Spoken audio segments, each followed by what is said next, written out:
থাইল্যান্ডে অনুষ্ঠিত ৭৪তম miss universe প্রতিযোগিতা শেষে দেশে ফিরেছেন মডেল ও অভিনেত্রী তানজিয়া জামান মিথিলা। বিমানবন্দরে কথা বলেন সাংবাদিকদের সঙ্গে, জানান হেরে গিয়েও জিতেছে বাংলাদেশ। এই যাত্রায় গর্বিত তিনি। শোবিজে নিজের শক্ত অবস্থান গড়তে চান মিথিলা। মিস ইউনিভার্স বিশ্বমঞ্চে আগেই শেষ হয়েছে বাংলাদেশের যাত্রা। সে যাত্রার সারথি তানজিয়া জামান মিথিলা এবার ফিরলেন দেশে।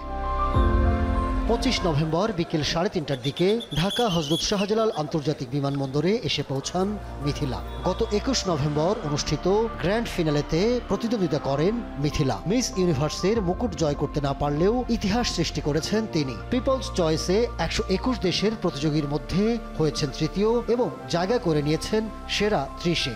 বাংলাদেশ জিতে না গিয়েও জিতে গিয়েছে। আমার কাছে মনে হয় টপ 30-তে যে কজন গিয়েছে প্রত্যেকটা পার্টিসিপেট তাদের কোয়ালিটি আছে ফিনালেতে যাওয়ার এবং মিস ইউনিভার্স টাইটেলটা ক্যারি করার। আমাকে ১২১টা কান্ট্রিকে পিছিয়ে ফেলে তারপরে আসতে হয়েছে এখানে। আর বাংলাদেশ থেকে এই প্রথম কেউ মিস ইউনিভার্স থেকে পজিশন পেল। ন্যাশনাল কস্টিউমে তুলে ধরেছেন অন্য এক বাংলাদেশকে, জানান সেই গল্প।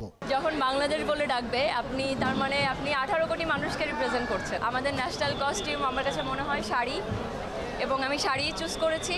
এবং আমাদের মনে হয় আমাদের হেরিটেজ আমাদের জামদানি, আর আমাদের ন্যাশনাল ফ্লাওয়ার হচ্ছে হোয়াইট লোটাস। আর আমরা গোল্ড জুয়েলারিও অনেক পছন্দ করি।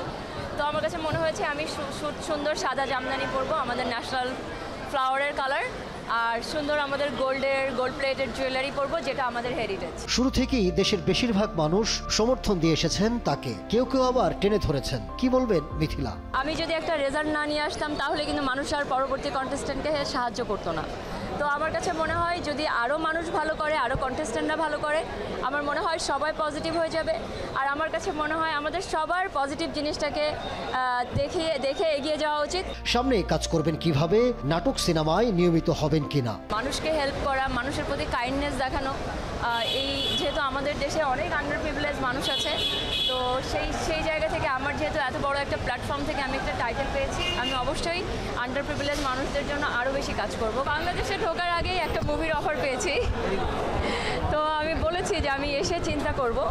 আর যেহেতু আমি আমার অ্যাক্টিং ক্যারিয়ার কন্টিনিউ করছি, আমার একটা শর্ট ফিল্ম আসতেছে। শোবিজে তার পথ চলার শুরু আগেই, এবার ছুটবেন নতুন উদ্যমে, নতুন অনুপ্রেরণায়। যাত্রা দীর্ঘ বলেই সঙ্গীতার প্রবল আত্মবিশ্বাস। Ahmed Tauquir, showbiz tonight.